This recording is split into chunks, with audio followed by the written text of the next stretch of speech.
nerve-wracking part when you click in and it's like, well, we got one person waiting, so I think that actually might be me on my other tab.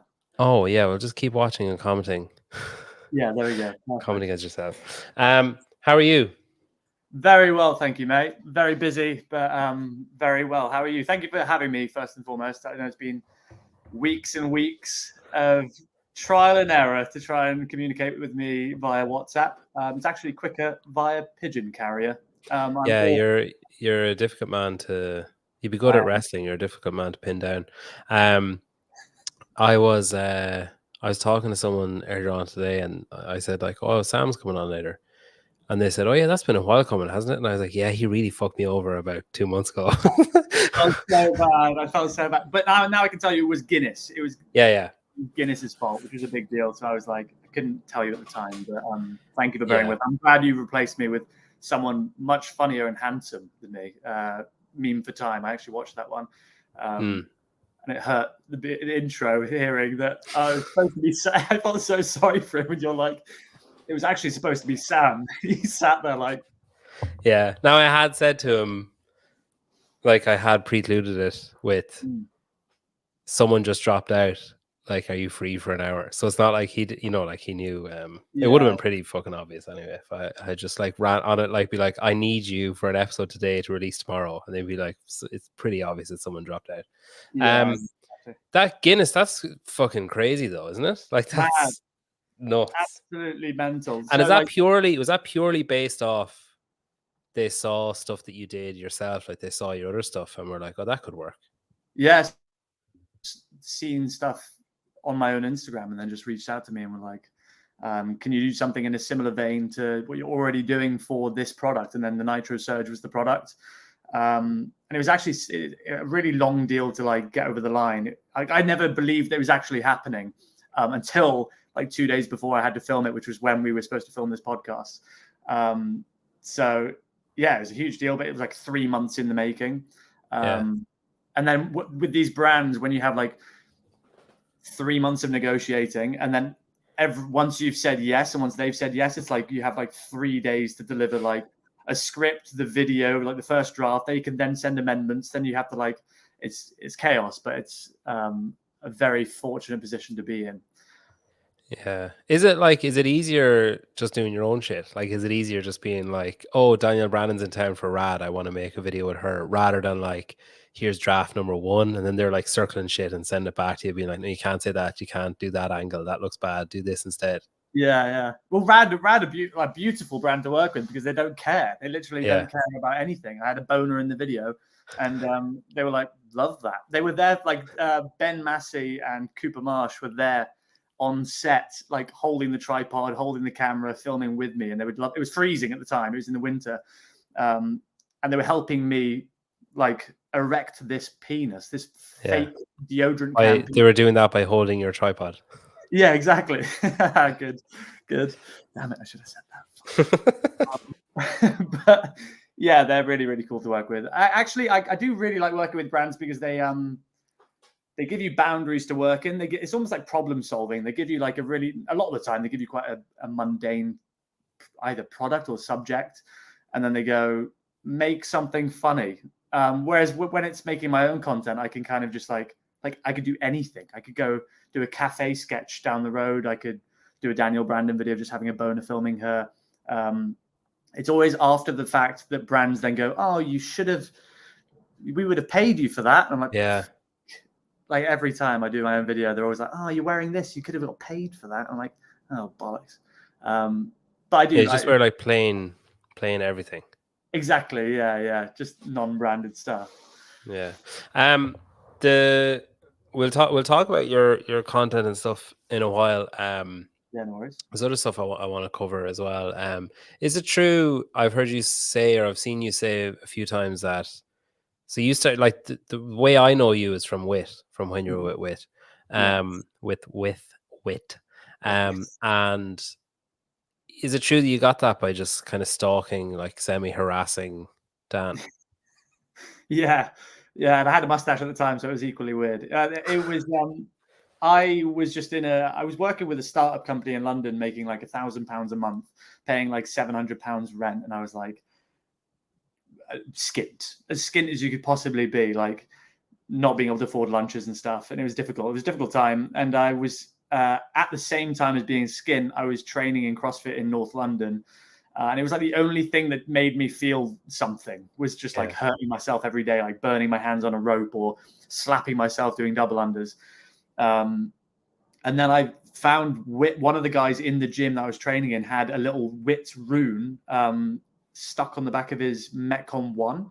And I remember seeing it and being like, what's that? Like scratching it. And he's like, oh, no, don't do that because it's limited edition.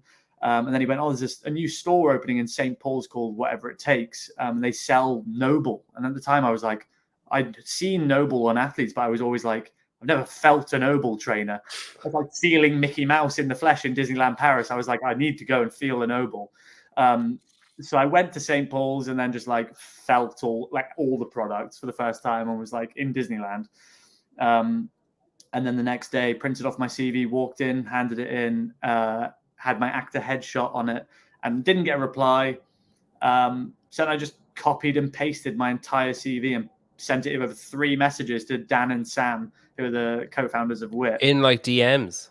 Yeah, in Instagram DM. That's hilarious. And they both, it was funny because they both replied at the same time with different excuses as to why they didn't want to hire me. Probably sitting beside each other. What are you going to say? No, you can't say that. I'm saying that. Yeah. So they both had their own excuses, saying one of them said like they didn't have the budget at the time, and the other was like, "Oh, love your energy, but no slots." Love your energy. I love the fact that you've copied and pasted a 500-word document into a DM. Yeah, and my headshot. But yeah, they neither of them wanted me at the time, and then a couple of weeks later they had an opening, and then they were like, "Right, we'll give them a chance." And even in the interview process, Dan Williams, we always joke about this because I was sat there in the interview with Dan Williams in a WeWork, just me and him. At the time, WIT was a team of 7 or 8 people. And the whole time, it felt like he was trying to convince me not to take the job. He was going, it is only 30 hours a week. You're like, it's not going to be good pay, like 30 hours a week. And then within 2.5 weeks or 3 weeks of working 30 hours a week, they were like, oh, okay, you're okay at the job. Let's go full time.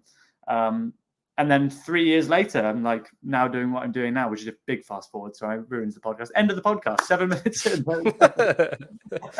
That's about it. Anyway, so you were doing CrossFit. You've been doing CrossFit a good while then? That's about 4 years then. Yeah. 2019, at the beginning of 2019 was when I first started. And how did you stumble across that? I literally got off the tube. I used to work in a steak restaurant in London, and I went for my evening shift at 7 p.m. was when I started. So I was getting the train like 5:45, and I just looked in this big warehouse that was playing drum and bass next to the train station in Haringey. And I remember seeing my mate Patrick, big Irish Patrick Kinhart. He was just doing ring muscle ups, just wouldn't stop doing them. And I was watching him being like, what the fuck is this? And I looked in the corner, there's like overweight people, like putting barbells over their head. And I was like, this is obscene. I don't know if it was a circus, like rehearsing or something. I had no idea. And then I saw a little plaque that was like drawn onto a vinyl that was like CrossFit North London. And then just when I was stacking wine shelves in this restaurant that shift, I just typed in CrossFit on Facebook of all places. And then it just came up with loads of videos of Matt Fraser, Tia, etc., all the hype reels. And I was just stacking wine, like buzzing, like wanted to smash everything. And then walked in the next day and was like, do you do like trial classes? What's the vibe? And they were like, oh, you need to do a foundation course first. And at the time I was like, oh God, they're just conning me into spending like £60 a trial class. It'll be like a minimum of 5 trials or 5 foundation sessions. And then I went in and the guy was just like, do a power clean. I did a 50 kilo power clean. He was like, yeah, you don't need to do another foundation class. Just come to the classes. And I went to the classes and then, never looked back, and then started doing comp train with the boys because I was working evening shifts. So in the day, I could just do open gym with all the coaches. It was such a good vibe. You would just do comp train workouts, free comp train workouts, and just got obsessed from then on. And ever since I've been, slightly addicted. Were you doing stuff before? Were you active before that? Just like pure gym, like the standard pure gym bro split would just go in. I'd go on YouTube and go like back and buys workout and then go on my notes and just write it down and then go do it that evening. I saw you put up a clip recently. I can't remember, was it a reel or was it like a carousel of pictures where there was like you when you started CrossFit and then you now. And like it looks to me like you were doing fuck all pure gym before you started CrossFit. Like there wasn't much back and tries happening when you were going in. I don't think. No. I thought I was like I went on the holiday with my ex in America, and I remember thinking I was massive. And then it wasn't until I looked into that CrossFit gym and saw all the like what I would think in a baggy t-shirt were average looking people, but they were all topless and they all shredded doing ring muscle ups. And I was like, I want to be like that. And then I just signed up, and I'm just very grateful that I didn't fall into the standard. I'm not fit enough to try CrossFit. That's the arse ache of what you hear a lot of in like normal gyms and conventional gyms is people going, oh, I would try CrossFit, but I can't do handstands. And you're like, if only you knew. I'm glad I didn't do that. I just went straight in balls deep and ruined myself for a year. Yeah. It's always great to have balls deep thrown in a podcast. How long have you been doing it? Oh, a little bit longer. I think like 2018, I think. But I didn't know I was doing CrossFit when I was doing it. It was like they kind of slowly bled it in, where it was like, you know, we're going to do like, it's called like Tabata. So you do like on off. And then I was like, okay. And then I was like, I'm going to do like wall balls, and this is how you do them. And we're going to do kettlebell swings. This is how you do them. And then it was like, all right, we're going to do another AMRAP. What's that? It was just another name for the Tabata thing. Like, don't worry about it. And then it was like, all right, you were going to do EMOM now. It's like, why, how is that different from the other thing? It's like, it's kind of the same, but we're just going to start every minute. It's like, all right, okay. And then it was like, oh, here's some thrusters. And then it was like, oh, here's a rower, and we're going to start using that. And it was like, oh, do you want to start doing pull-ups? And it's like, okay, I guess. And it's like, hey, you've been doing CrossFit for like 3 months. Yeah.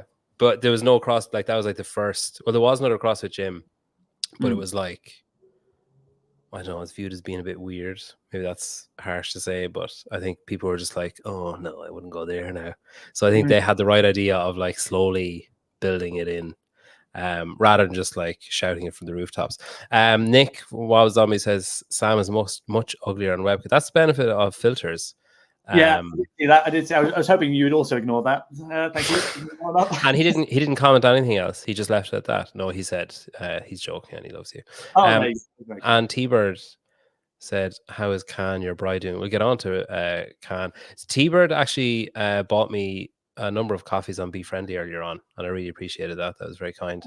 I wrote an article. I'm writing an article on Teams, and I've made a mistake in every release so far. So like there's a daily, I did like the 38 teams or whatever, and they start off with like 5, and then the next day they added 5 more that I did.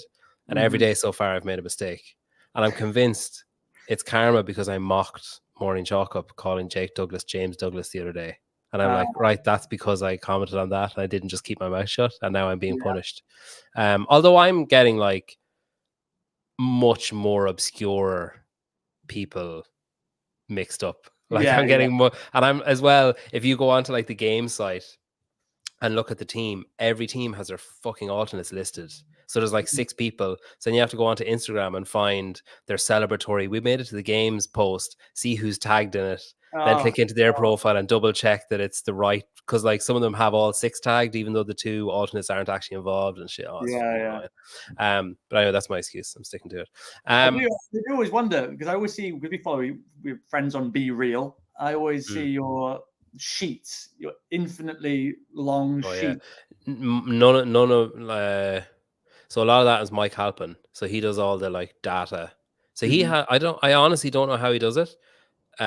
He's told me at least 12 times how he does it, but he does some kind of thing where he puts the CrossFit website, like the games website, through some kind of program and extracts data.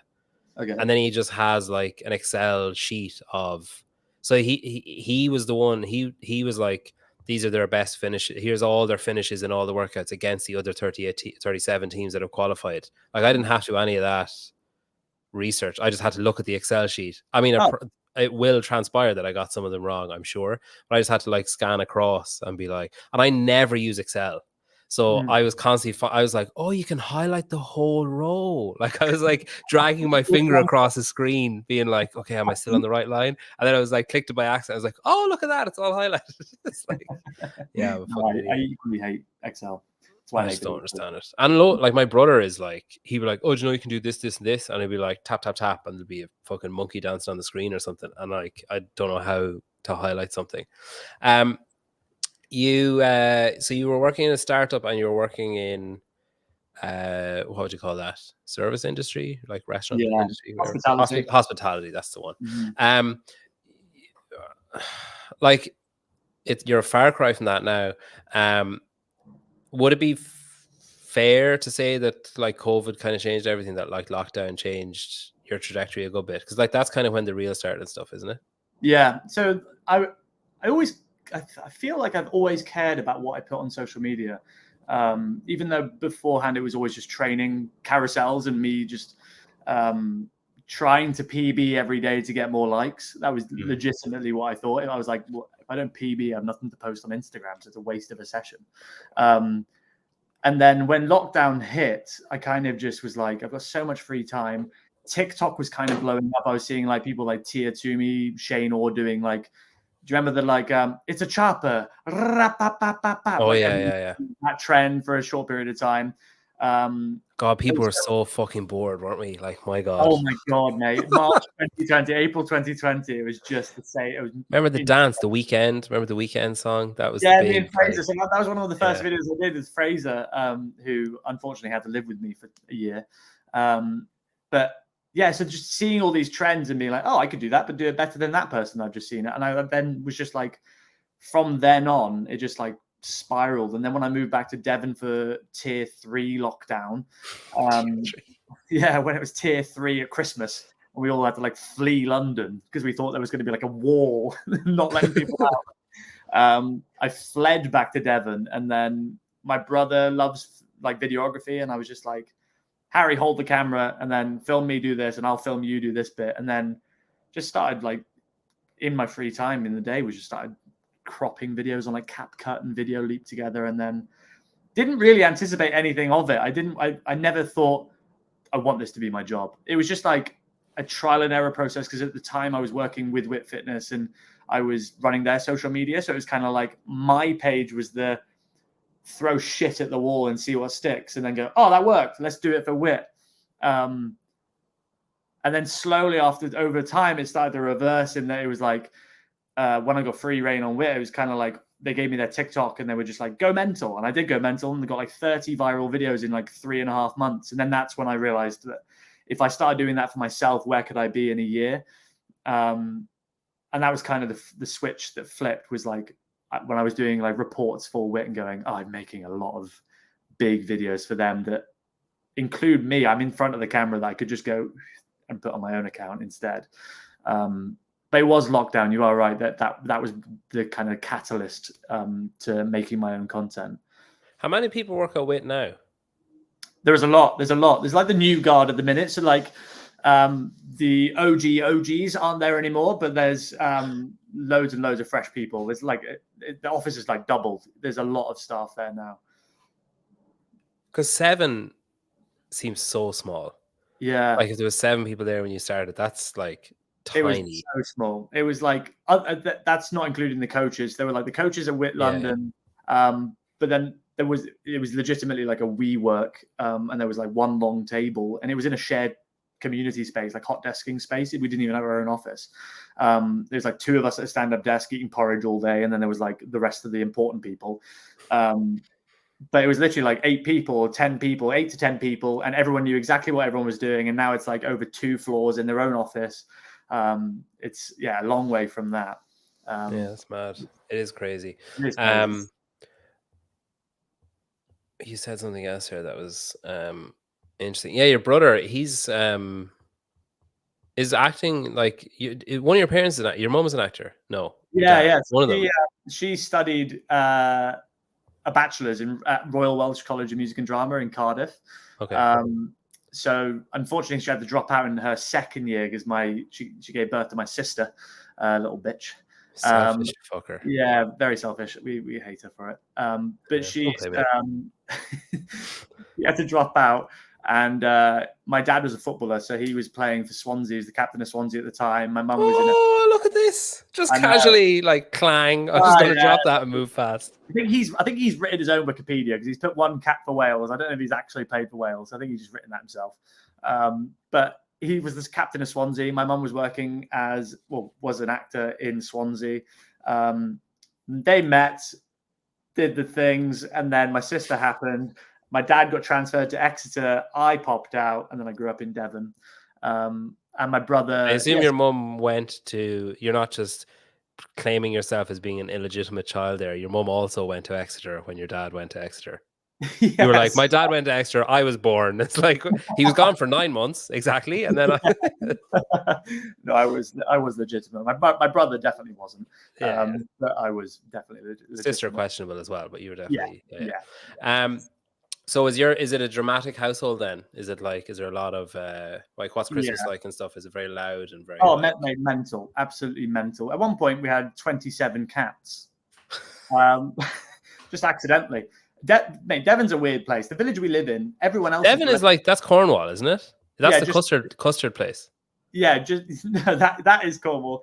Devon is custard, yeah, but Devon's the county further south. Is Devon not like heavily accented? Yes, yeah. But none of you seem to have.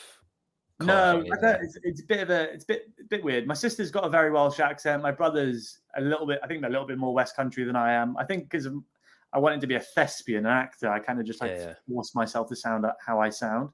But my mum is very Welsh. My dad's very Geordie. My mum's so Welsh. She's like Indian Welsh when she gets angry. It's hilarious. But the house is crazy. Like we had 27 cats at one point because we went to a pub for a roast. And we had one cat at the time, a female cat. We went to a pub for a roast and they offered us a ginger cat when we paid for the bill. And we were like, oh yeah, that's hilarious. Let's take the ginger cat. Great deal. Yeah, exactly. And then, Big John, this ginger cat. Oh, we'll just have the lamb, please. Like... yeah, can I have a Yorkshire pudding, please? Sorry. Yeah. And then the ginger cat just went mental. And then our female cat gave birth, and then they all had babies, and it just went crazy. We all had our own litter. And now the village is like full of stray cats, which is a product of my house. So you've basically made like Lanzarote isn't it Lanzarote that has that? Like, when you go to the docks, And then what about so when you went, where were your parents? Where were you living? Were you living in Devon when you went to London originally for the startup and the wine bar and that kind of stuff? Yeah. So I moved to London in like 2013, to train with a theatre company for 2 years because I didn't want to go the conventional route that my mum went, which was a bachelor's, like a degree, because she had a lot more experience in acting. And I didn't really. I did like village pantomimes and stuff like that. I dressed up as a woman and played a camp role. Any excuse. Made all the old. What were you like in school? Were you? Is this an attention thing? Like, were you like do you like, say, when you were in school, were you getting in trouble for talking and doing stupid stuff and that kind of stuff? Yeah, but not like in a rebellious way. Just because I was just like the jester. Like if I always thought if I make a dickhead out of myself before anyone else makes a dickhead out of me, then I've won. Like you can't. If I make fun of myself so hard, like I won't like it kind of like a bullying defense mechanism. Yeah. If I bully myself, self-depreciation, isn't it? That was exactly. It's a very Welsh and Irish thing, I think. Celtic. So I just took the piss out of myself, made a fool of myself, got like kicked out of classes and things. For the enjoyment of other people, so then they would leave me alone. Do you remember the first time you like got a laugh, or that people like? Did you get that like, oh fuck, this is nice, I need this again? I actually it wasn't even in person. It was I started doing YouTube videos just in my bedroom, lip sync videos, in like 2009. Mate, I had to go through my YouTube. In 2021. 2022, mate, was my first laugh. No, it was in like year 10 or year 9 or something that I started making YouTube videos. And me and my brother, I vividly remember just like roping my brother. And we'd I'd write a list of songs. We go on LimeWire. I don't know if you remember that. Oh yeah. Yeah, I go on LimeWire. Yeah, download all these different songs and then play them on my phone and then film myself on like one of those cameras. And we would lip sync for like 2 hours, and then I would cut it down and make like a 12 to 20 minute video. You can actually look at them. They're called like the world's best lip sync 1 and 2 on YouTube. Oh god. Okay. One of them's like 250,000 views. At the time, ITV paid me 250 quid to use the video. What? Yeah, this was like years ago. So we did that. That was kind of, and then that year I won funniest male in my year at school because of my YouTube. And that was kind of the first time that I was like, oh, you can do things online that aren't like off the cuff and get appreciated for it. And I was like, oh, that's cool. I can't, there's so many private videos that are would just get me cancelled. Just me like pretending to kill myself and stuff with video. Is this, how do I find this now? Do I type in your name? Cornforth on YouTube, you'll find some horrendous videos. Me slapping my brother topless. Oh, wow. Oh yeah. my goodness. You're like a sperm. Harry Styles looking like a B-Tech Harry Styles. Oh my God. This is like, yeah.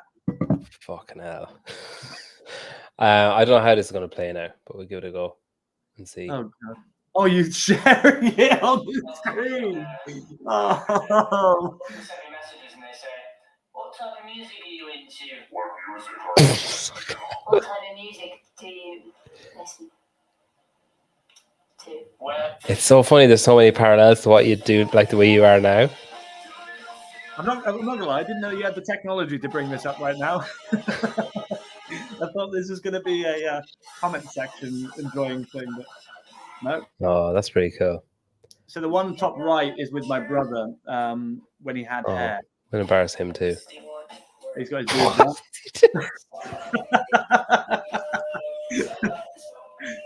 Do you know what's worse? The one of the worst parts. Like obviously your brother is the worst part about this video, but one of the worst parts about this video for probably more so for you is that song to me feels quite recent. Like it doesn't feel like, you know, maybe I'm in that stage where I'm actually older than I realize I am. But like for me, it's like, oh yeah, I remember that song. Like that was on the radio like last week, wasn't it? That's pretty funny. Actually, Will Brandsetter made a video. He makes videos with Michelle Basnett, and he asked her about getting cut, and he sang "So What You Got Cut" to that song on the video, and it was like very funny because it was like off the cuff. That's cool. Yeah. So this is kind of the beginning of when I started making videos. Yeah. Wow, he's taking cocaine there. I assume that's the joke, is it? Yeah. Yeah, that's going to be great for the audio listeners. They're really going to love that. That's remarkable. Why did ITV pay you for it? What did they want to do with it? They did a video. I'll send it to you after this. But they I'm not sending it to you now. I'll send it to you afterwards. Oh, I can try and find it. They basically did a U-beam frame style thing with viral videos. Like with here, we're so meta. Here's our YouTube hilarious YouTube videos. Exactly. Yeah. So they would contact a bunch of YouTubers and be like, can we showcase this video on our new series? And they did like 2 episodes and it flopped. What age are you, Sam? 28. Okay, that's Nick was asking that. That's not. Oh yeah, it just popped up. There we go. Yeah.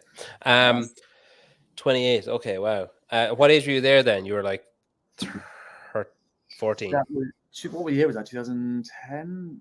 I didn't see. I do have the technology to bring it up, but I can't be bothered to bring it back up. I think I was about 15, 16. Okay, yeah.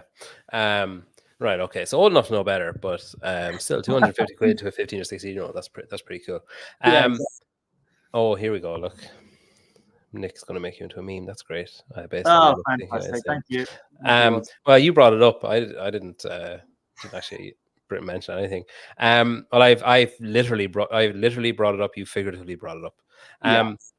So okay. So the getting a laugh and I guess the attention of it, or the nice feeling of like people thinking you're funny, or people like you get value from that. Then I guess that's fair. Yeah, definitely. Like when I won that funniest male of the year at school and went up to get my award and got a round of applause, like that was a nice feeling. You can't deny that isn't going to be a nice feeling. And then I just I sat down with my mum when I left sixth form, and I was just like, I don't really know what I want to do. I could go to uni like everyone else and just do like geography and then leave and just work in a restaurant. But I just didn't know. I knew I enjoyed the art of storytelling and being a knob, essentially, just being a knobhead and making people laugh. And then my mum was like, just do what makes you happy. And if that is being a full-time knobhead, then try and pursue that. And then I found this company called Fourth Monkey that specialize in almost mirroring a bachelor's. So you do the same syllabus as a bachelor's, but it can't be an accredited course because you're touring at the same time and working with them. So because it doesn't have its own address and its own permanent fixture, it can't be a bachelor's. So essentially I did a bachelor's in 2 years instead of 3. So we were doing 40 hours a week, which was mental, like Arkham Asylum kind of vibes. It was like the most surreal 2 years of my life, but it's like formed me into the person I am today. I'd say there's some fucking weird people that do that course. Oh, mate, it's so weird because it's from the ages of like 18, just graduated, to 38-year-olds in the same company for 2 years, 40 hours a week. And you're like, little things like every morning we would turn up and they'd play like some classical music and you'd be like in the middle of the room, sorry audio listeners, and they'd be like, right, lead with your sternum, and you'd have to like close your eyes and everyone in the room is just going like for, not joking, like 20 minutes, and then they go from your pubic bone, and then everyone's just going like but then we'd also massage each other every morning and massage each other at the end of the day, and you just get into pairs. I think I'm starting to get a grasp of the actual reason this isn't an accredited course. Like I think the reason I told you maybe isn't totally transparent. I think it might be the massages and leading with your pubic bone for 20 minutes with your eyes closed. That means there's somebody watching with their eyes open and everyone else has their eyes closed. What is that? The reviewing system that comes into like schools, like Ofcom. Ofcom, yeah. Ofcom essentially came into one day. We're like, what the fuck is going on? It's like, oh yeah, you got nice water facilities. Yeah, it's a nice toilet. What's happening in this room? Oh, this is our massage. Yeah, so we're all massaging right now. That's funny. So did you finish doing that? So did you like? Was the what would you call it? The hospitality work and the weight work, was that like that's not going to work out, maybe I need to look at something else? Is that how you end up, or were you still kind of backburnery looking for stuff and seeing what would happen? Yeah, so the false sense of security that all actors fall into, I think, when they leave drama schools is you're told repeatedly at drama school, if you leave and you have an agent when you leave, doors will just fly open and everyone will just like offer you jobs left, right, and center. You'll have audition after audition. And if you do loads, you're no doubt going to get one.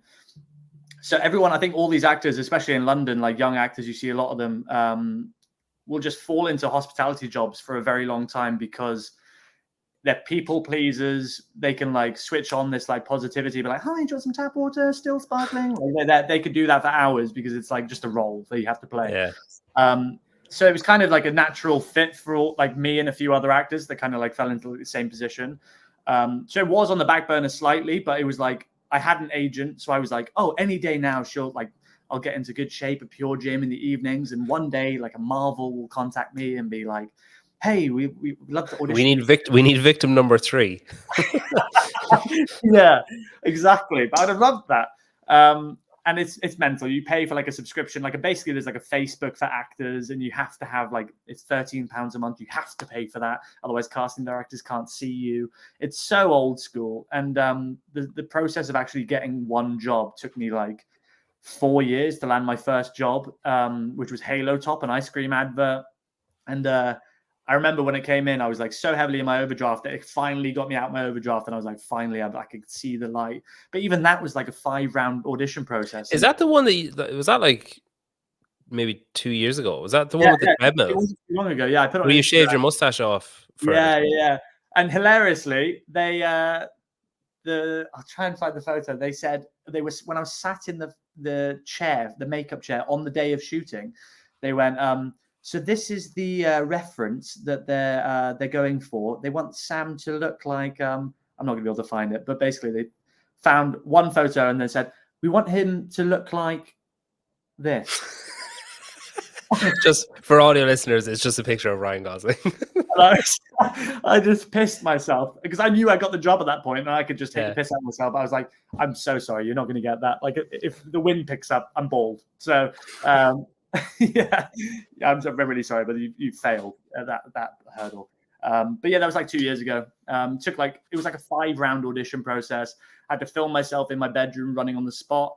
And then I had an in-person first round audition. And on the way, I got an email from my agent being like, you have to bring an ice lolly so then you can lick it, because it was like around COVID time. So you can lick it on a treadmill. And I couldn't find an ice lolly. So I brought a pepperoni, but I brought a red pepperoni, and it was so fucking spicy. And I was stood on this treadmill, and I thought the audition would be like a 30-second lick job. I was licking this pepperoni for about 5 minutes, and I was like burning. I was hot because I was running on a treadmill, and my tongue was on fire. And I got a recall, miraculously. Came back for the recall, actually brought an ice lolly this time, and then got the job. But even when you get a job, they just say you're penciled to book these dates. And if you're penciled, it doesn't mean you're in pen, because they can rub you out, which is an old fashioned. So you're penciled for the job. Get excited, send us your passport, send us your bank details, and you're really excited. And one day they could just be like, no, sorry, we went with someone else. But what do luckily, they need your passport for? I don't know. Just in case they change location, they fly you abroad, because a lot of places they just like randomly were like, oh, we can't film in a football pitch in the UK. We have to film in Poland. So they just fly you away. But then I came back and then did it, and and it was like the best paid job I've ever had, and that was the first time I was like, oh, this is awesome. But again, it was a 5-round audition process. Is it basically just consistently that, where you feel like do you kind of feel like giving up, and then you get an almost, and you're like, oh, well, I nearly got that one, so I'll keep, 100%. and then you feel like giving up again, and then you get one or whatever. Yeah, it's 100% that. You get to the point, like, I had a PlayStation advert, or like an audition for the VR for cinema screens only. And it was like a 4-round audition process after the self-tape. So it was really long. But you get paid like 50 quid for each round. So like for me at the time, it was like, okay, at least I'm getting a little bit of cash for like doing an hour's work. But then I got penciled for the job, and it was 28 grand for one day in Poland. 28 grand for one day in Poland, the day before my like 25th birthday. And I remember thinking, like, this is it. This is like the beginning of the end. Like, I'm like, Marvel are going to see me in a PlayStation advert pretending to be in Skyrim, and then be like, oh, let's get him in victim number 3. He's jacked.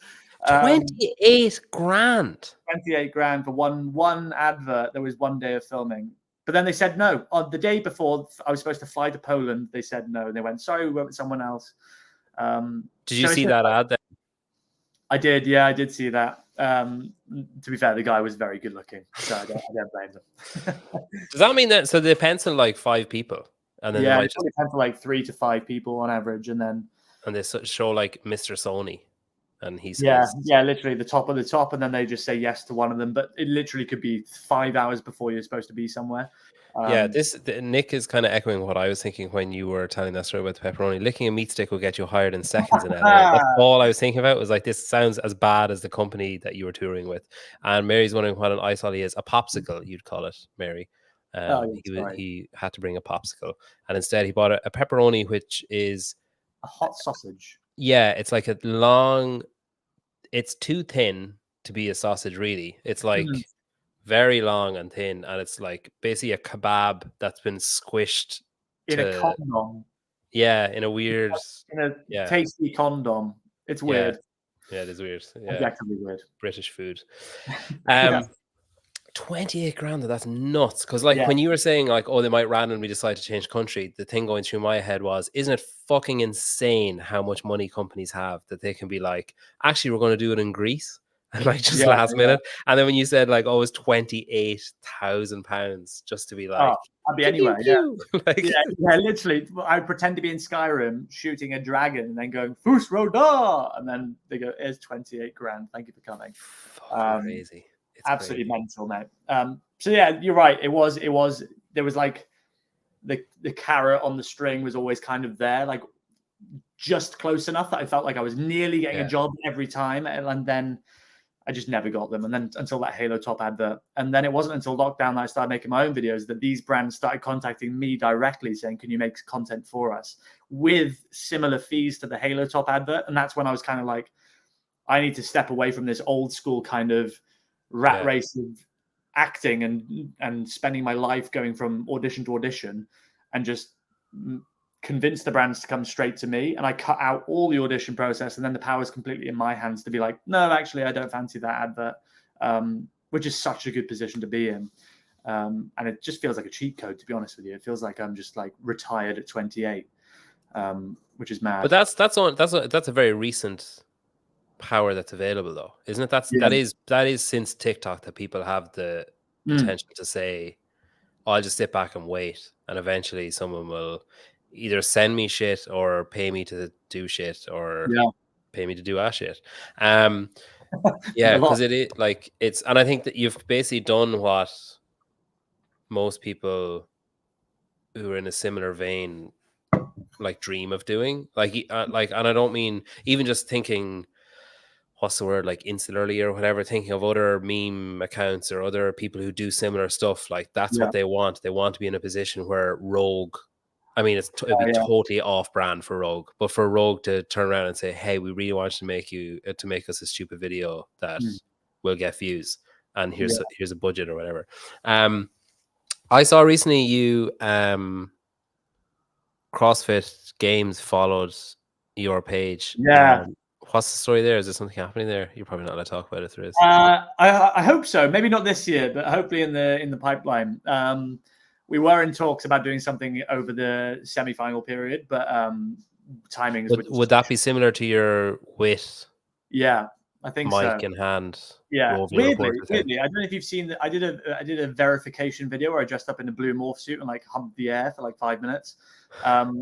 But they sent me that video as reference saying, can you do this at the CrossFit Games? I was like, of all the CrossFit videos I've done, you choose the one where I've got a sock down my pants and I'm humping like the air. Yeah, they sent me that one for full transparency. And I was like, yeah, if you're willing to fly me to America.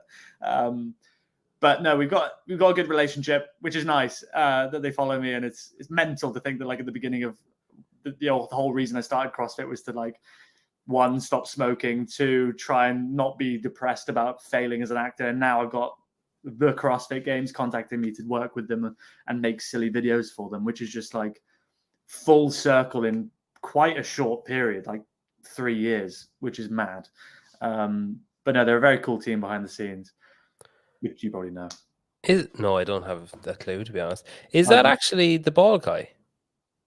Missing ball From your story, hi Sam, it's me, the missing ball man. Are you planning on working at this at the game? Do you think that's actually him? That'd be crazy. Were you talking to him yet? No, but I saw he DM'd me just before this, and I'm going to reply to him. It might be. That's pretty funny. I'm going to reply to you after this. And am I planning on working with any athletes at the games this year? Yes. Probably Michelle Bazinet. She's reached out. It could be very good. Bazinet. I made that mistake for a long time, and I was corrected. Bazinet. Is it not Bazinet? Not Bazinet? Because that's how I assumed it would be. But I said it like that, and Will was like, "You fucking idiot! It's Bazinet." Yeah, she's cool. She's very cool. Yeah, she's very cool. She'd be great. Yeah. And she's staying in a house with Hiller as well, so you could try and get him to do something. Oh, is she? We've never actually met Hiller. Me and him follow each other, and I feel like we could do some naughty sketches. But he might get me cancelled, so I need to be careful. Yeah. But you can edit. You have the power of privilege afterwards. Yeah, if I edit it afterwards, that'll be fine. It's like, thanks for the 2 hours, Hiller. I've got this 16-second clip. Yeah, exactly. I feel it's safe to post. Yeah, that's cool. So, geez, that'd be amazing, because those are, I really like those with the open videos. Yeah, no, they're very good. I kind of half stole that I did like Battle for Middle Ground last. Oh, I saw those. Yeah, you did like interviews with Phil Roy and stuff. And I was like, purely off what you did, I basically just totally stole what you did and was like, I'm going to do that. But you know the way you were like, I can do that, but I can do it better. I was like, I can do that and I can do it slightly worse, and I'm going to do that. Yeah, because I think it's a good format, and it's good.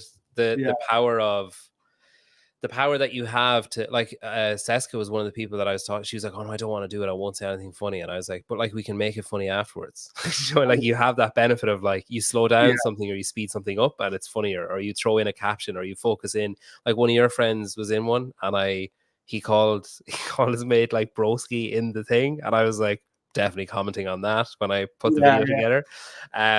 It's a great little format. I think I probably owe you royalties for that, but I don't know, we just gloss past But that. the best thing about that is like, when people are in the pain cave and dying, their inhibitions are completely removed, Yeah, and yeah. they don't have time to think about being funny, which makes them a lot of the time a lot more funny. So when you can interview someone on the floor after 21.2 or something, Yeah. a complete stranger, and you ask them like what noise they make in bed, they're probably going to just do it without thinking of what the Yeah. repercussions could be. And they could be a banker, they could be an investment in investing or something, and be like, And oh, their wife could say, "I've never heard that noise." yeah, exactly. But then you also have the benefit of once like now you're in the position of, I don't know, 3/4 of a CrossFit Games following group in a gym will recognize who you are. Do you know what I mean? Like there still are people who go to a CrossFit gym and you say Dave Castro and they don't know who you're talking about.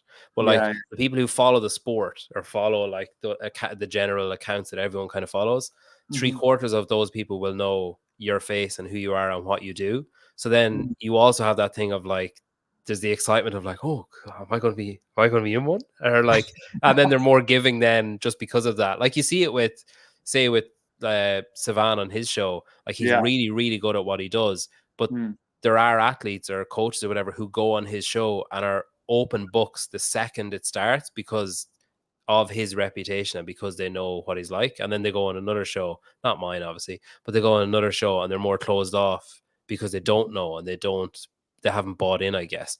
So it's a nice little, it's a nice little perk that comes, but it's kind of a vicious circle because you don't get that unless you're successful. But then to be successful, you kind of need that a little bit. Like you need people to trust and go with it. Yeah, it was always going to be the first few, and luckily the beauty of working at WIT, I was rubbing shoulders with like the fittest athletes in the world. So like my second week of working at WIT, I was folding towels on reception. And then Tia Toomey and Shane Orr came in because they were doing a day seminar at WIT. And Dan Williams came down the stairs and I was like, oh, I can't believe Tia's here. Like I was like shaking with like nerves.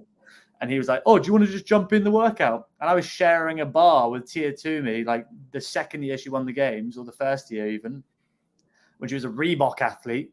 I was sharing a bar with her doing squats under the eye of Shane Orr. And I was like, what the fuck is happening? Like 4 weeks ago, I was like, what the fuck's that sticker on your shoe to my mate in London? And then I'm folding towels for Tia and sharing a bar with her.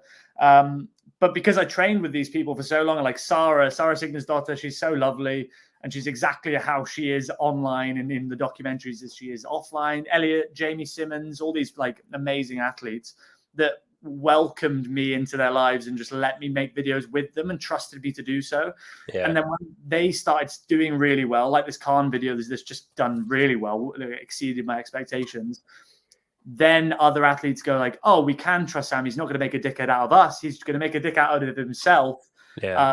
And probably like put us on the pedestal, make us look amazing. And which is my goal with every video and every collab I do. I want to make the other person look amazing and involve them in the creative process. I don't want to just be like, turn up, this is the shot, let's just stand there, take this. Like Khan was coming up with ideas. He came up with the idea of him being cheated on.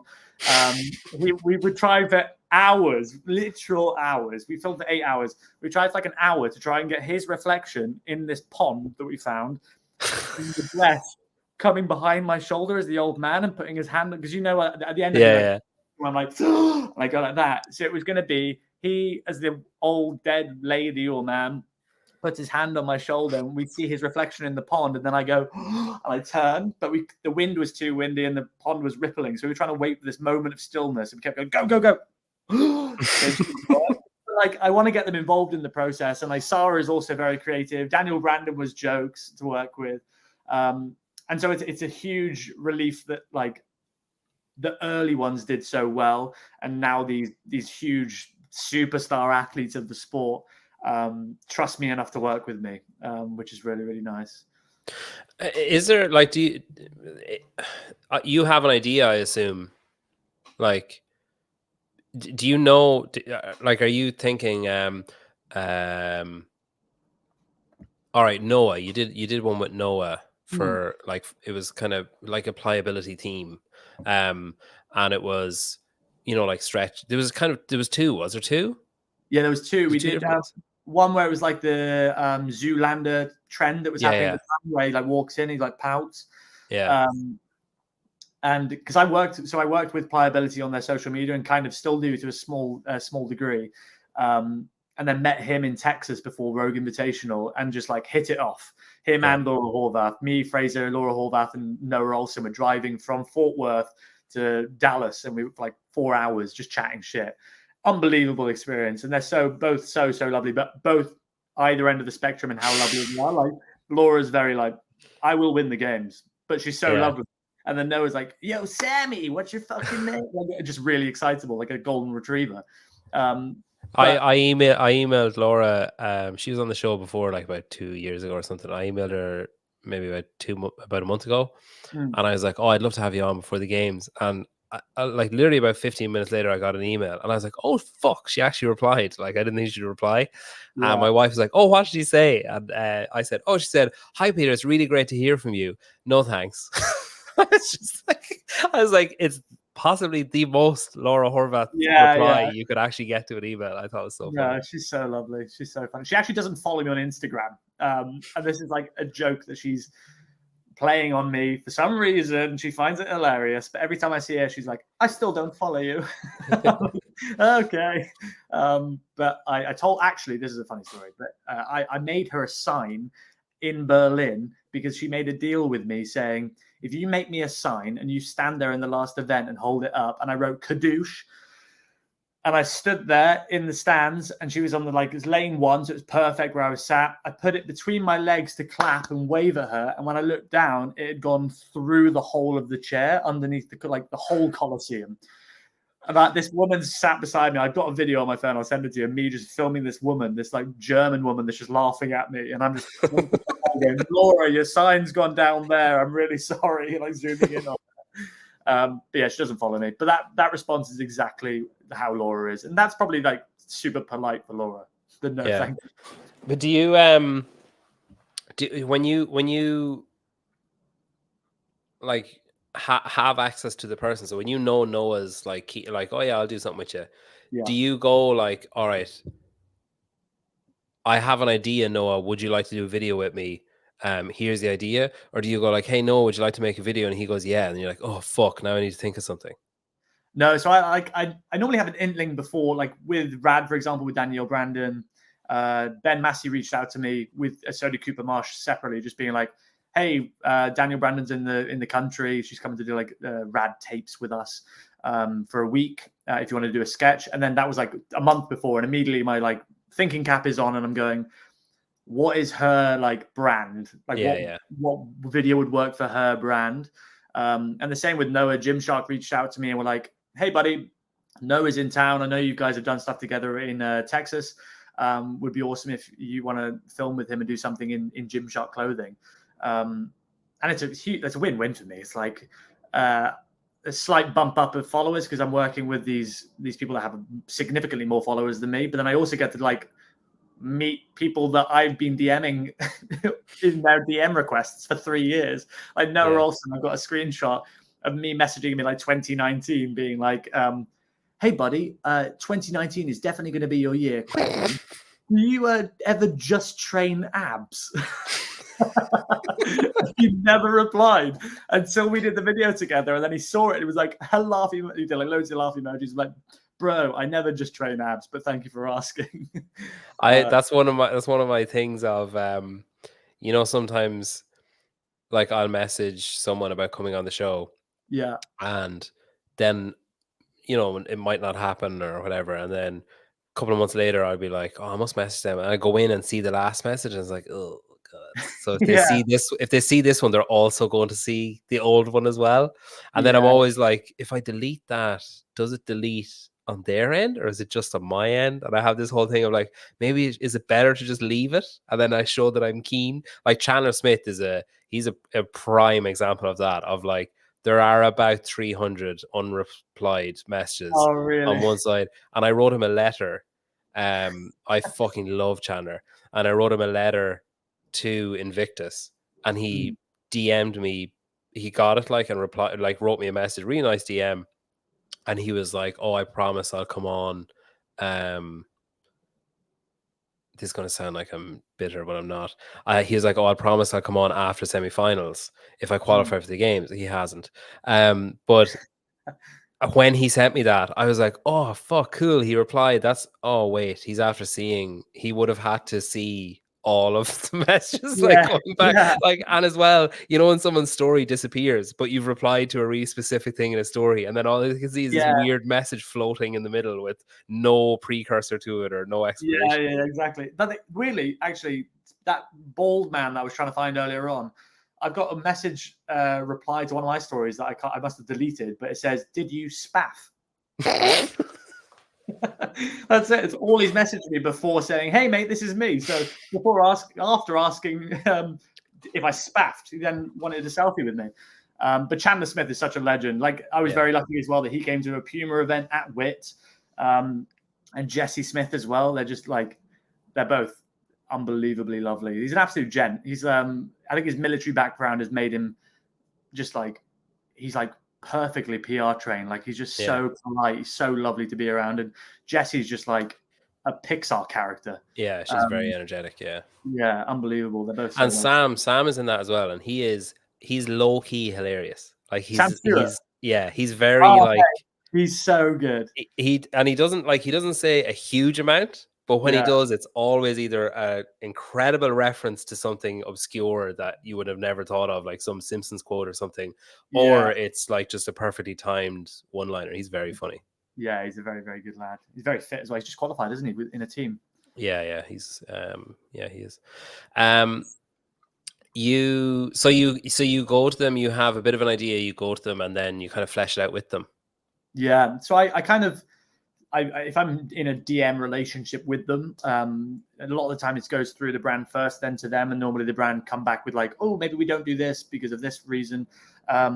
But a lot of the time, I have a lot of ideas that I've just written in my notes. I've got like hundreds of ideas, like July to film, and I've probably got like 30 video ideas. And then I just go, "Oh, which one of these can I attach to this person? Which makes most sense to attach to Daniel Brandon or Sarah Signesdotter or whoever?" And is that do you kind of avoid that feared like block then by being like, well, I've got this stack of things that I can revert back to that I haven't made. So like Yeah. if an opportunity comes up, you don't have that pressure of like, oh shit, like what would be funny for them? You actually have a library of haven't made yet. Like constantly like saving audios, saving other people's videos that might not be very well done on like TikTok is like a minefield of good ideas. But not a lot of good execution. There's a lot of people on TikTok doing funny things, but maybe not like executing in the best way or doing it in one take rather than doing like multiple takes with different characters. So if you jump on trends early, especially, then like a lot of the time, TikTok trends blow up 2 months or 3 months, even sometimes before Instagram. So if you find something funny on TikTok and you do it in a month, it's probably not even landed on Instagram yet. So you'll look like you're ahead of the curve, but really you're a little bit late. So I just how many Instagram followers do you have? 103K. That's crazy, and that's like it's a quite recent. Like you've had a decent following for a while, but that's a big jump over the last like 4 or 5 months. Yeah, it went up like 30K in like 3 weeks or 2 weeks or something, which was mental because it took me. I think I did a post on Threads the other day. It took me 3.5 years to get 10K followers on Instagram, which is mental. And on Threads, it took me 4 days, which it's just, it's mad. And again, like I always say this in stories and things, I feel like the vanity metrics of Instagram and TikTok only really matter to brands and influencers when they like think it gives them status. But it only really matters if those people are invested in you and stick around and engage with your stuff, which is why I try to foster more of a community than I do just like, I am this person, you are a follower. I like to reply to people a lot whenever I can. And for a long period, I replied to literally everyone. I would sit there and reply to everyone, but then it ruined relationships. So I try to not do that as much anymore. But yeah, I do get a lot of requests and I do reply to a lot of people. And the thing is with Instagram, if you put people in your primary DMs, they can always DM you and you can't like read them without, if it's in requests, you can read something without it being seen. Oh, is it not seen when you read it there? No, if it's in a request, you can read it. So, for example, Chandler Smith might have read your stuff but not accepted it and put it in primary. Well, the issue with Chandler as well is he has DMs, frequently has DMs turned off. I think you can't message him unless he's following you. And then sometimes he turns it on Okay, got you. for like a little while. And then I'm like, boo, boo, boo, boo, boo, boo, and then he turns it off again. It's probably my fault it's going on and off. Yeah, that's okay. That's interesting. Yeah. Do you manage any other? Do you do any other social medias? So you do some stuff for Pliability. Do you do other accounts? No. So I stepped away from Wit and went to Pliability on like a semi full-time basis, remote working, to give myself more time in the day to film my own stuff because it was American time, New York based, and helped them with the transition from RunWod to Pliability along with Fraser. And Cody Mooney, who's a bloody legend, ex-athlete. We're trying to convince him to compete again because he's so fit. In every sense of the word, he's unbelievably handsome and a fucking mammoth of a man. Yeah. But yeah, helped him with that transition. And now it's kind of like I said, the deal I had with Halo Top at the time was like life-changing to me. But to now be working with brands like Guinness, which would have been a 10-round audition process 3 years ago for me, for them to then be reaching out to me, being like, hey, can you do this for this amount of money? That's like a stupid amount of money for me, like to me. Probably not to anyone else, but like to feel like I was in an overdraft a year and a half ago. That was just, I was paying £3 every day into an overdraft. Anything that's a plus is a big bonus for me. So yeah, I feel like I'm at the stage now that I can just essentially retire and be a full-time knobhead on my phone, which is an amazing feeling. So was that Guinness? Was that the made it moment then? Yeah, that for sure was the first, as the best paid job I might ever have. It was just, and the biggest opportunity. Like I genuinely love Guinness. So it was when that landed in my email inbox, I was like, I'm glad I've already been paid, but I would have done it for free. Like I would have like, send me the cans, I'll just drink them. And the annoying thing with this advert is you can't actually, I couldn't get drunk for the advert, and I really wanted to because I had a viral video like a year and a half ago where with Fraser. Oh yeah, this is my first drink. Yeah, we drank like 12 or 13 pints of Guinness, and they wouldn't let me do that. Sadly, because that would have been a great. Was that actually your idea of just sitting in your house with the surge, just being like, "This is my first drink"? I was like, "Can I just do like a drinking challenge with the Nitro Surge and like enjoy it each one more and more?" Than my agent was like, "No, definitely not." Because is there the same thing in the UK as there is in Ireland of that like drink responsibly like thing on every ad, so it'd be like this Guinness ad promoting binge drinking and then be like, please drink responsibly from Diageo. Yeah, mate, there's so much yellow tape around alcohol advertising. Like you couldn't have a Guinness can in shot that was closed. It had to always be open to show that it's already been poured into the glass. Otherwise, if you've got a full glass and a closed can, it looks like you're having two drinks. Yeah, exactly. Off, like. So you had to be so careful when you shot, and like the foam of the head. I actually shot with a really good friend of mine who's a very funny content creator called Fred Asquith. He also did a Guinness ad that's coming out soon, and I was featured in his. They invited me to do his, and he was in mine. But we had to reshoot his twice because the Guinness head was not up to scratch. Oh, it has to be like the right width, or like height. The cappuccino kind of foam when you tilt it has to be perfect. It has to be clear, white, no bubbles. And the Nitro Surge is bloody good, mate. If you haven't tried it, they're like sold out everywhere. Try and get one because they are so good. If you like Guinness. How many TikTok followers do you have? 280k, like nearly 290k. Nuts, isn't it? Isn't it so crazy? Like that there's that many people in the world. Never mind just following. Yeah, literally just press follow underneath the mustache. But again, with Instagram, you can kind of predict your engagement with the amount of followers. TikTok doesn't make any sense. Oh, mate, it means nothing. You could have. I remember someone told me once, if you just post consistently, eventually something will go viral. And I posted what I thought was consistently for 3 days, and nothing happened, so I just gave up. Is one of them more lucrative than the other, like Instagram or TikTok? Instagram, yeah, for sure. Because I think again, brands as well can appreciate when someone's got better engagement on Instagram. You can't it's almost a fluke if you go viral on TikTok, whereas if something goes viral on Instagram, it's normally because the quality is very good or you've got a community of people that really back your content. Because it is annoying. TikTok, like you just said, I've reposted stuff from a year ago. Like I did a fly sketch. I reposted that 2 days ago on TikTok and it got 1 million views. It's like, and it got 6 million views last year. So it's like, you could just repost. People do just repost every other day new content. But people do that on Instagram as well, though. Yeah. There's Vakey, he's working with HWPO, I think, this year. Vakey. He said he paid 28,000 for a day with Sam.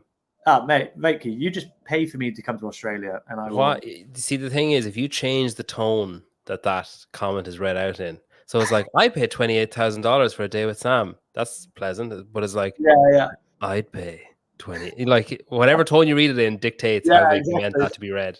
There you go. You've been to drama school. You must have. Yeah. Bruce, where the fuck is it? Oh yeah. Do you have a dream athlete? Oh, is there someone that you'd love then? Is there someone that you haven't? Is there someone that you'd love to do another one with?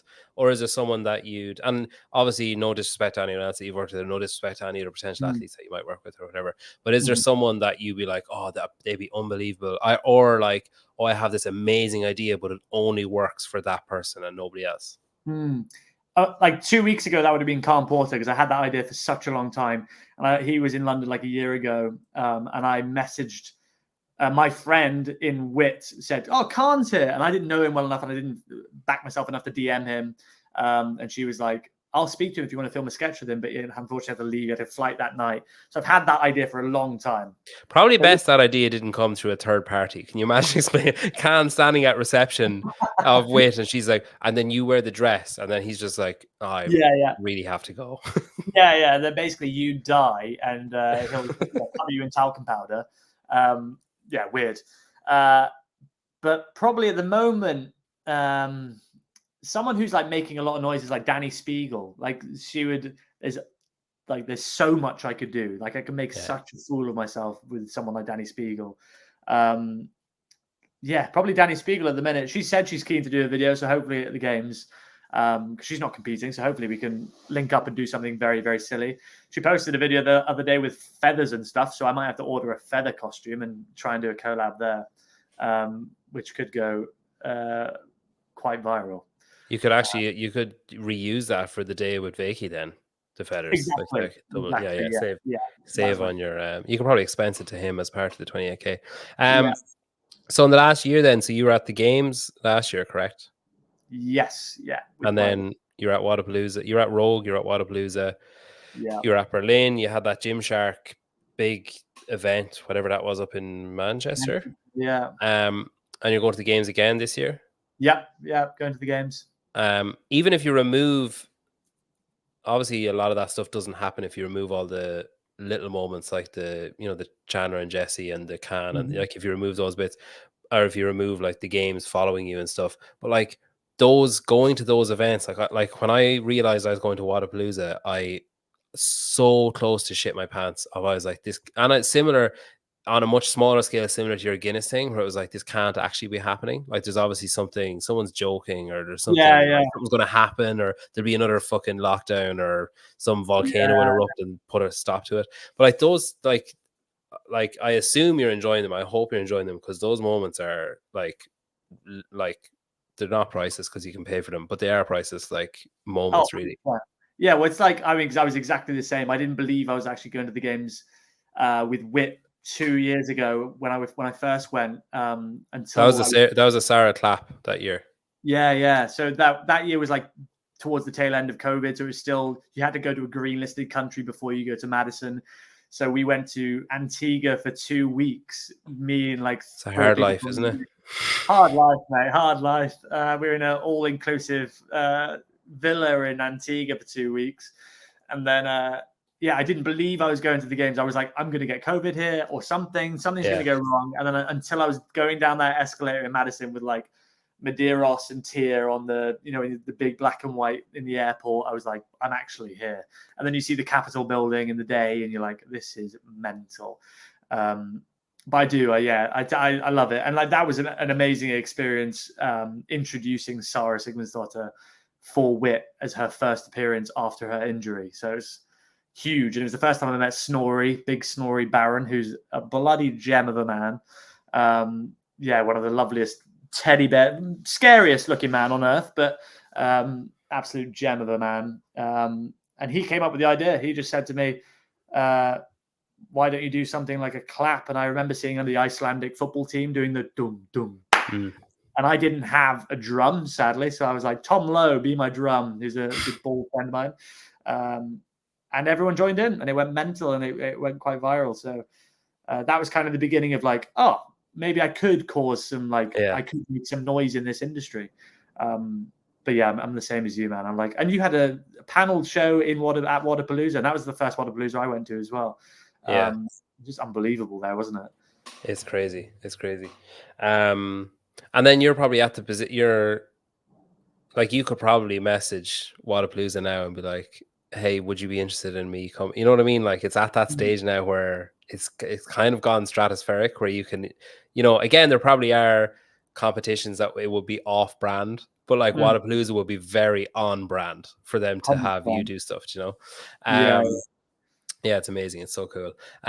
Is it challenging being, because I think something that a lot of people suffer with is moving out of CrossFit and then being seen as like, oh, like they think they're so fucking it now, they're moving out, like they've used up cross and they've moved on.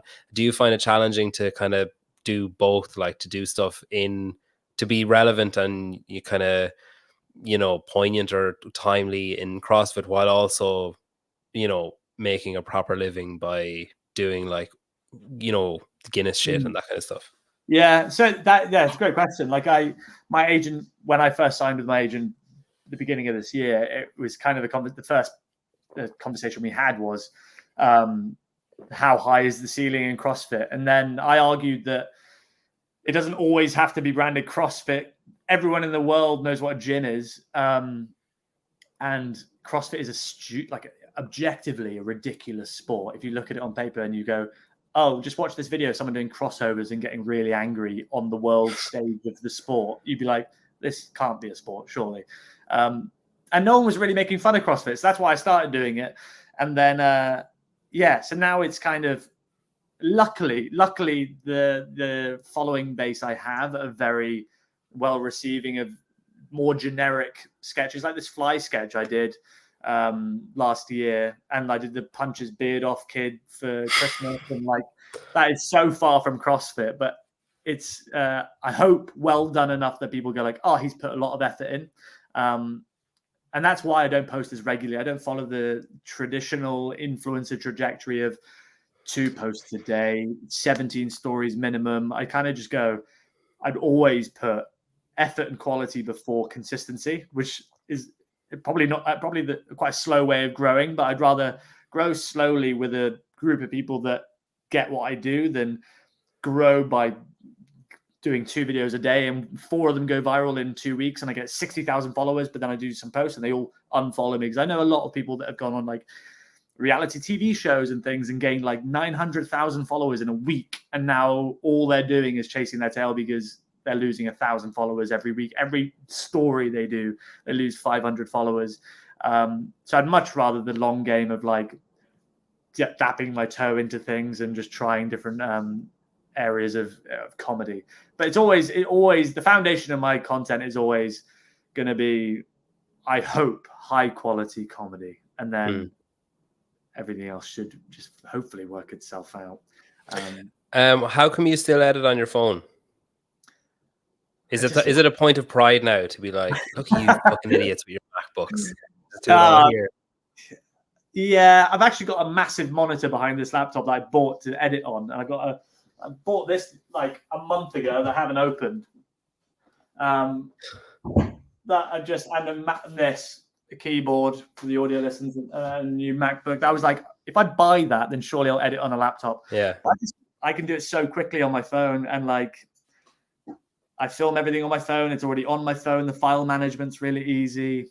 I quite like it. It's just, I can edit anywhere. I can be on the tube with no signal, just whip out my phone, AirPods in, and just edit a sketch. What do you edit it on? An app called Video Leap. Oh yeah, I use Splice. Yeah, I used to. That was the first app I used, and then just really there's got along. Hiller. Andrew, Sam wants to do a video with you, and I told him he might be doing a video with Michelle, and I told him that you're staying with Michelle, so he wants to do a video with you, and we need to make that happen. Yeah, shit like that never gets old to me, that I'm like doing an episode and Andrew Hiller comments. I just think this is funny, and it's funny as well because I'm sure it never gets old for him, because 12 months ago, no one would have given a fuck who Andrew Hiller was commenting on a video. Do you know what I mean? Like, it's like he's had a similar, like, just like huge upward trajectory. Oh yeah, it's blown up. I had the same thing. I haven't commented on one of your episodes ever since I commented on Sevon's. You did an episode with Sevon, and I commented being like, "Hey, blah blah blah." I said something stupid, and he unfollowed me live on that episode because of my boner in the Daniel Brandon sketch. He was like, "Oh, I'm actually going to unfollow him because he had a boner in the Daniel Brandon sketch." I was like, "Shit, I should have kept quiet." There we go. Look, Hiller's in. He's I love it. Game on. I love it. It'll be if you weren't watching at the start, Hiller, it'll be embarrassing for Sam and flattering for you. That's his modus operandi. Oh God, I can't believe I pulled that phrase out. Don't know where that came from. The plan for the games then. So are you going off your own bat? Are you going for yourself? Are you going like have you stuff to do there for other people? Or are you going there with yourself? I'll be working with Pliability with Cody, Fraser, and Scott. Because they're just a great group of lads. I'll probably go to New York for a few days before to their office, and just like help them with like athletes. They're going to, like, Fraser, for example, will need to like build the athlete packs, meet them before the games, sort them out with the kit. So it's just a nice content opportunity for someone to be there to film the BTS for like after the fact. Unfortunately, because we're not a sponsor of the games, you can't be in the events, shooting events, etc. And we wouldn't want to piss off CrossFit, so we're not going to be doing that. Don't worry. But filming behind the scenes stuff with athletes is always really cool. So I'll just be doing that on my phone. So that is mental. So that's literally it. That's my life. This little phone with my Imagine you dropped it. I know. Oh my God. Imagine. Because I bought a camera. I'm going to do a vlog of going to the games. And I bought a camera to do it because I was like, I heard a story. You said like trying something scary or something. Yeah. I've never done it before, but I did. So I'm good friends with Will, Michelle's Will. They're not a couple, but you know what I mean. And I was kind of chatting to him about it, and I was like, "Oh, I'm thinking." He was like, "Just use your phone." He was like, "For what you'd pay, the camera on your phone is better than the camera that you'd get, like by buying a camera." So I was like, "Okay, I'll do a test run this weekend. I'll edit it and send it to you, and you tell me what you think of it." And he's like, "Great." So I was emceeing an event like in Limerick, so I was like, "Oh, I'll record myself like packing, leaving, all that kind of stuff." Like maybe a bit driving down or whatever. I don't know how I'll do that legally, but I'll figure it out. And then I was like, I'll record myself like emceeing, whatever. I'll piece it all together. No one will ever see it. It'll just be for Will, just to see the style or whatever. I recorded myself packing, and then I forgot, or what happened was loads of times I had opportunities, but I'd be like, oh, I'd have to fucking take out my mic and I have to set it up. And so now I have the camera. So now it's like literally pre-prepared in a bag. I built for athlete's bag, but it's pre-prepared in a bag, and I just have to take it out and turn it on, rather than being like, just give me a second, I need to turn on my gimbal and like stabilize it so that my phone doesn't flop around. That happened to me at Berlin. I was trying to record something, and Anya, Anya that does Emma McQuaid's content, she was standing beside me, and my phone was on the gimbal, and it just like started doing this as I was recording, like turning left and right, and I was like, I don't know what's happening, I don't know how to stop it. I was like, this is just a video. So yeah, no, I'm excited to do that. It'll be fun, fun and different. So you're obviously going to forge opportunities to do stuff like the Danny Spiegel stuff you're talking about, or with Hiller or with Michelle or whatever as well around that. Yeah, for sure. I did a story yesterday, today actually, just being like, any athletes want to do a video, because I did like at the Rogue Invitational, I just fired out a bunch of DMs to people, and a lot of them were well received. Like the DMs of people coming back, like Danny Spiegel coming back and be like, let's do it. Matt Fraser again, he wants to do another one. So it is just, I think the next step would then just be coming up with ideas and concepts and then writing them out concisely enough that someone who kind of cares but probably doesn't really care could read and be like, oh, that does sound really funny, and then be like, I'll be on board, I'll be free at this hour outside the Coliseum or in this vendor village or wherever, and then just do the video with them. Because the difficulty with my videos is I write really long shot lists that are probably like 80 shot long lists of like tick boxes. Is that because like you'd have a close up of your face, a close up of their face, Yeah. like a 2-shot of both of you? Yeah. So I'll have the video in my head already, and I'll initially write like a blurb of a video, and that's what I did with like Puma and Chandler Smith and Jesse. I just sent them the video concept, top line, and then on the day went, so Chandler, here are your shots. We're just going to do this, 6 shots for you, 3 shots for Jesse, 40 shots for me, but you don't have to be here. I'll get my girlfriend, who's I'm very lucky to have in my life to help me with videos and things. So the shots of me, no one has to be there. I could just do it afterwards. But in the free moments I have athletes, I'm like, hey, let's get like the Matt Fraser one, for example. I did a video with, there was a trending sound. Oh, is it silent? Silent. Him just stood there like this. And he was on the way to a podcast with James Smith. And I was like, Matt, I'm really sorry, mate. Big fan. I was wearing a Hard Work Pays Off t-shirt. He was like, oh, I've seen your fucking videos. And I was like, oh my God, even better.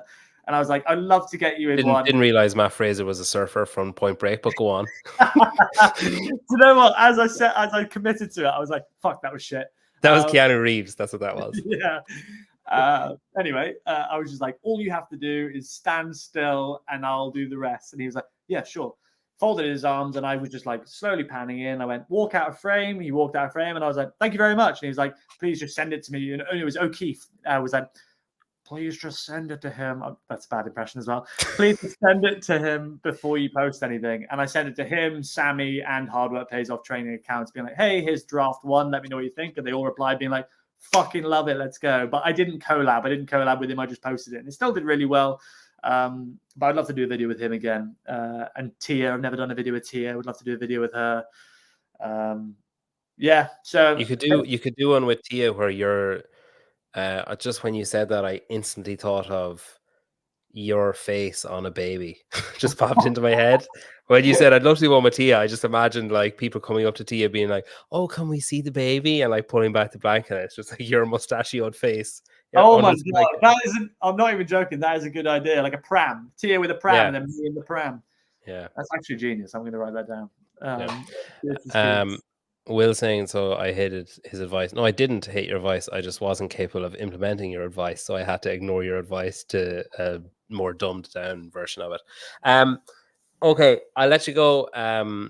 It's been great getting to talk to you. I'm glad we finally got to do it.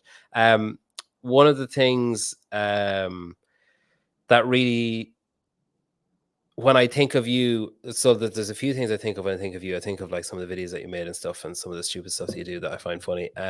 But also one, and this will probably seem pathetic with the benefit of hindsight, but one of the nicest moments I've had so far in doing this was at Strength in Depth last year, where I went to the toilet, and I was doing my wee. And I was like, oh, I'll just go over here and wash my hands. And you were standing waiting for the urinal, I think. And you said, oh, Mr. Coffee Pods and Wads. And I was like, oh, hello. And then you ended your wee. And I was like, holy shit, someone knew who I was at something. Like someone actually recognized me. So that the graciousness or the generosity of time or effort or whatever to say that, that really stood out as, you know, I marked you as a good person after that. Maybe that's fickle. I don't know. And then the second thing that I think of, your posture is fucking remarkable when you're walking around. Like, yeah, I think you took this out of me when you saw me last time. I was like doing like, yeah, you have this like shoulder back, but it's like a perfect straight back of like, you know, you work with pliability. You obviously do go because it's incredibly good posture. But no, listen, I wish you every continued success. It's like, if nothing else, your videos are hugely entertaining for me. So keep doing them for that, if for no other reason. But I hope it continues to be lucrative and rewarding, and you know, opportunities arise and stuff. But yeah, thanks for saying hello in London last year and for agreeing to come on now. Yeah, of course, man. It's lovely to see you succeed as well. You've been fucking consistent, and I feel really bad. After I dropped out of the last podcast, you telling me I nearly missed my 300th day in a row or something like that. Oh my fucking God. So it's awesome to see you succeeding as well, and you working with all I mean, these I'm not Guinness succeeding. Let's not sugarcoat it. Like, this is let's not pretend. It's like there's levels to success. But yeah, no, I appreciate it. Yeah, you're a legend. Thank you for bearing with and getting me on. I really, really appreciate it. Yeah, we'll catch up in Madison, I'm sure. Yeah, 100%. I'll see you there, buddy. Cheers.